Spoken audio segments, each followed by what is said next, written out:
There are 3 basic movements to master. One is lower body, and the other 2 is an upper body push and an upper body pull. So those are the basic 3 movements to master. So when doing the core training and when doing the joint range of movement, this is when you start developing those movements, because we need to get better at them. You may need to build some range of movement to get, say, deeper into a squat or deeper into a deadlift. You may need to develop range of movement of the shoulder to be able to get the bar fully over the head, or whatever it may be. Now, to go through all the technique points of this is a bit beyond the scope of this, because we're just talking, or I'm just talking face to camera. But what I can do is explain the movement and explain why we need to do it and how to do it. So the 3 movements are, which I would recommend, is either a deadlift or a back squat. So those would be if you can choose both of those, or you can choose one of those. But basically a deadlift, so lifting a weight from the floor, and a squat. But the prerequisite to that is being able to perform it correctly. So I have workshops on this, so you can check out throughout the channel, and you can find out more about this. Also, if you've got any questions about strength training, or maybe the journey that you've been on so far, stick them down in the comment section and I'll do my best to get them answered. So we have the 2 lower body exercises, the squat or the deadlift. The reason we choose those is because they are the ones that you can load the most. The weight is sat on the back, so it's not on the hands, but your strongest movement is the deadlift, lifting the weight from the floor. So one of those 2 or both of them if you so choose. The other exercise is an overhead press. And then the final exercise, which is the upper body pull, is some sort of dumbbell row or cable rowing exercise. So basically having a weight in front of you and pulling it towards you. So that could be done with regards to a dumbbell, rowing it upwards, or it could be done with a cable pulling it towards you.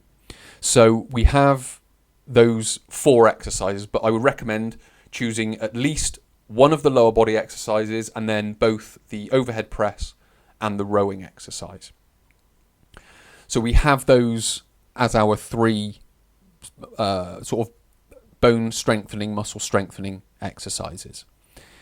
Now, with regards to performing them,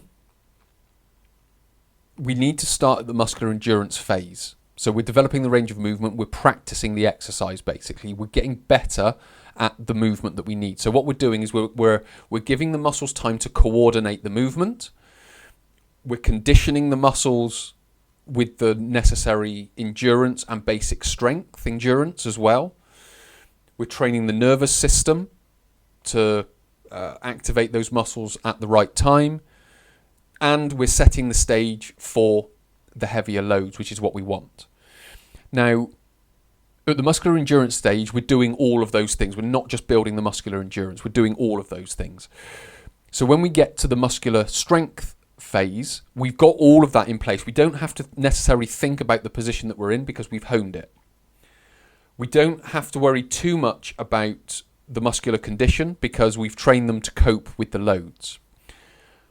But what we may need to do is just think about the reps that we're choosing and the weights that we're doing with those reps. So with regards to the reps, it's a maximum of 6. So you can go anywhere from 4 to 6 reps, let's say, with strength training. So if you can get to that stage, what I recommend is using a weight that's slightly too light. So maybe you're lifting a weight that you could lift for 8 reps, but you start at 6. What you can then do is then work into lifting heavier and heavier weights at 6 reps. And what happens there, or what you're able to then do there, is learn what strength training feels like, because muscular endurance is more feeling the burn. Strength training is you simply just can't lift it. So what you should be thinking at the end of 6 reps when you're doing proper strength training is that you might be able to do 1 more rep. If you can think, I might be able to do one more rep, you've got the right weight, and that's what you would use. When that turns into, yeah, I can definitely do one more, that's when you need to add a little bit of weight on, and it will only be a little bit. So you then need to sort of think about how you then go about progressing that. So we've got the 4 movements: the squat, the deadlift, the upper body push, and the upper body pull. So we've got those 4 movements. We then just need to work into them, which is starting at a slightly lighter weight with extra reps and then working down into 6 reps, but working up the weight when we get down to the 6 reps into a place where we can say, oh, I might be able to do one more rep. And then finally getting to a place where you can definitely do one more rep and then go, this is the time I need to increase the weight, and start that whole process again, and then do that over that period of 6 to 8 weeks and just continually lifting. And as I mentioned, the strength component will just be one part of core, range of movement, muscular endurance, practicing the movement.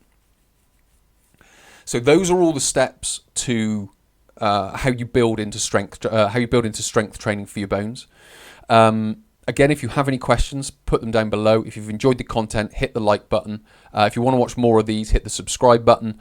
If you want more content like this to your email address every single month, then hit the link below and go through to my How to Build Strength newsletter, which will come through free every single month. So many thanks for watching. My name is Chris. I'll speak to you in the next episode.